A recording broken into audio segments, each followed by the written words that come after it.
Bon, hier, on a vu ensemble, du coup, des extraits de Mélenchon et de Boyard au sujet du nouveau Premier ministre. Et puis, bien sûr, hein, pour ne pas le nommer, Barnier. Donc, je rappelle que ce Premier ministre nous vient de la droite, hein, des Républicains, du coup, et pas de la gauche, comme on aurait pu s'y attendre, parce que NFP était majoritaire. Je rappelle que NFP n'est pas un parti en soi, c'est un conglomérat de partis qui sont pas d'accord entre eux sur plein de choses. Donc, à mon avis, Macron va un petit peu tabler ses explications par rapport à ça, en expliquant que, NFP, ça veut un peu tout et rien dire. Ok, c'est des partis de gauche, mais il y a énormément d'axes sur lesquels ils sont pas d'accord, donc on ne peut pas considérer qu'il y a un parti majoritaire chez eux, puisqu'ils sont juste une alliance. Bien sûr, ce serait une stratégie de la part de Macron aussi, de dire ça, je pense. Je dis, il l'a pas dit, hein, enfin, j'en sais rien, mais je pense qu'il va tabler là-dessus. Et en contrepartie, le parti vraiment majoritaire, en tant que parti unique lors des élections législatives du second tour, c'était Ensemble, hein, donc la majorité présidentielle, donc Macron. Donc je pense qu'il va se baser là-dessus en disant, bah voilà, du coup c'est moi qui choisis, c'est moi le patron, et vous pouvez rester assis. Je pense que c'est là-dessus qu'il va jouer sa stratégie.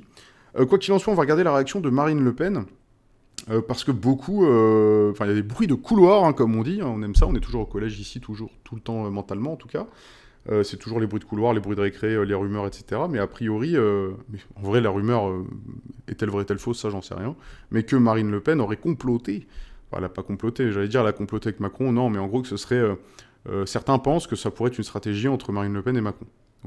Voilà, peut-être ils se sont consultés ou quoi. On va regarder un petit peu ce qu'en pense Marine Le Pen et ce qu'en pense la plèbe après. Bien sûr, rappelez-vous, hein, moi je ne fais que émettre des hypothèses entendues à droite à gauche, rien d'autre.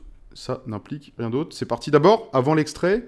Messieurs, dames, vous trouverez ici des actualités singulières tous les jours. Mettez un pouce bleu, abonnez-vous à la chaîne et activez la cloche pour ne louper aucune expertise quotidienne. Je compte sur vous, c'est très important.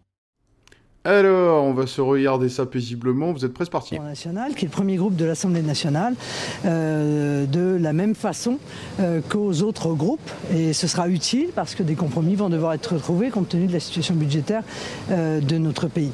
Pour obtenir votre soutien, quel genre de Premier ministre doit-il être ? Mais encore une fois, je pense qu'on a été totalement transparent. On a demandé à ce que nos électeurs soient respectés. C'était le premier critère. Le deuxième critère était un Premier ministre qui s'intéresse à la modification du mode de scrutin parce qu'on ne peut pas envisager de ne pas tenir compte de ce qui s'est passé. Il faut que la France puisse, demain, lorsqu'il y aura une dissolution, obtenir une majorité claire pour la gouverner. Et évidemment, les sujets de fond qui nous intéressent fondamentalement sont ceux de la prise en considération de l'immigration hors contrôle. Bon, là, clairement, elle semble... Bon, après, voilà, c'est de l'analyse de comptoir, hein, on va dire de la psychologie à deux valgues, comme on dit. Mais voilà, elle semble pas complètement dévastée. Hein. Je ne sais pas si vous vous souvenez de la vidéo qu'on a vue hier avec Boyard et Mélenchon. Hein, je vous invite à aller la regarder.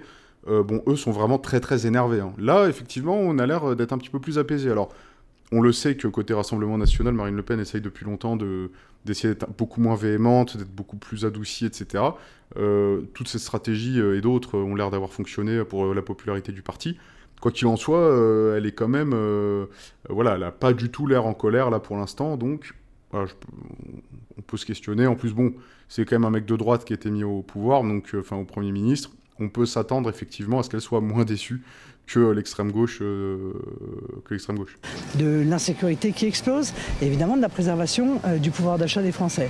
Donc ça, je ne peux pas répondre en amont, et nous attendrons le discours de politique générale de M. Barnier. Est-ce que le Rassemblement national pourrait participer à un gouvernement ? Non, le Rassemblement national ne participera pas à un gouvernement de quelque nature que ce soit. M. Barnier n'est pas de nos idées, et ils ont fait en sorte que le Rassemblement national ne puisse pas obtenir une majorité absolue avec toute une série de magouilles de désistement.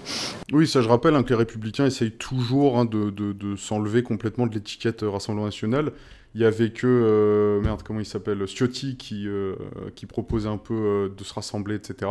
Mais généralement, côté droite normale, on va dire, enfin normal c'est pas le mot, mais droite, on va dire, ils essayent toujours de montrer qu'ils sont pas du tout d'accord avec le Rassemblement National. Et même quand ils ont sur certains sujets des idées qui peuvent se ressembler, ils vont quand même expliquer que non, pas du tout. Voilà, c'est vraiment pour... eux, ils sont dans la dédiabolisation de la dédiabolisation. Enfin voilà, ils veulent surtout pas se mouiller avec le Front National. Donc voilà, c'est vrai que, en tout cas, en apparence, officiellement, de ce que nous avaient montré les Républicains, c'était farouchement être opposés au Rassemblement National. Ils avaient même plus ou moins bafoué leur président, Éric Ciotti, à ce moment-là, quand lui, il voulait il était plutôt tenté par se rassembler un peu. Enfin voilà, donc là-dessus, effectivement, on peut pas dire que la droite affiche une alliance dans les médias. Aujourd'hui, ils sont dans la situation que nous avions annoncée, c'est une situation de chaos.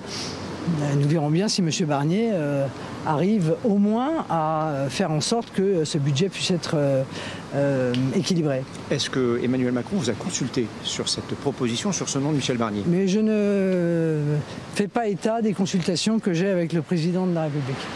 Mais je ne suis pas le DRH du président de la République, non plus. Voilà. Pas une notion de sang-froid ou pas? Non, nous avons dit très clairement, nous avons posé un certain nombre de critères, un certain nombre de conditions.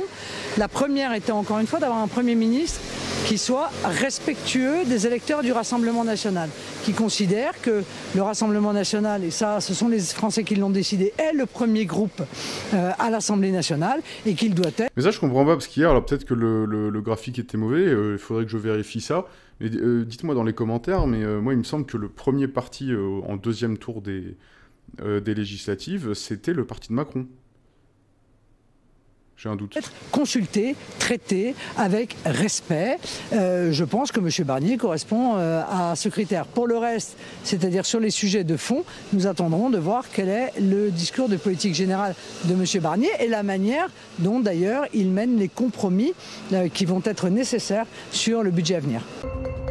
Bon, là, clairement, ça sent quand même que Macron, il supporte pas du tout l'extrême gauche. C'est vraiment ce qui s'en dégage. Hein. Je pense que, voilà, officiellement, il dit tout sauf... pas tous, remarque, mais chez le parti de Macron, il y en a beaucoup qui sont en mode surtout tout sauf le Rassemblement national. Bon, en vrai, c'est peut-être qu'ils le disent un petit peu moins fort, mais surtout pas le NFP, quoi. Enfin, en tout cas, surtout pas LFI, je pense, au fond d'eux. Bon, on va lire un petit peu ce que... C'est une hypothèse, hein. On va regarder un petit peu ce qu'en pense la plèbe, ça sent la stratégie, d'accord. Ah, madame recycle ses vieilles rengaines, comme c'est ailleurs, c'est ça la politique. Aux fonctionnaires de Bruxelles, tout est dit, on continue vers la chute finale avec la dictature mondialiste. Ne vous reste plus qu'à censurer cet européiste qui a toujours eu des mots très durs contre le RN. Ça on comprend rien. Pour que nos électeurs soient respectés, elle qui veut devenir la présidente de tous les Français, en mettant, car c'est elle qui l'a mis, un Premier ministre du LR contre le vote des millions de Français qui ont choisi NFP. Oui, non mais d'accord, à un moment donné, il faut faire des compromis aussi. Ça reste le président qui choisit, et c'était NFP qui était en tête, bien que ce soit pas vraiment un parti. Bon, je vous laisse me mettre en commentaire ce que vous en pensez, hein, vos points de vue, vos opinions. J'aime débattre, je lis tout, je commente tout, je réponds à tout, et surtout, abonnez-vous. Pouce bleu, etc., on se connaît, hein, c'est excessivement important, je le répète à chaque fois. N'oubliez pas, je vous dis à la prochaine, salut!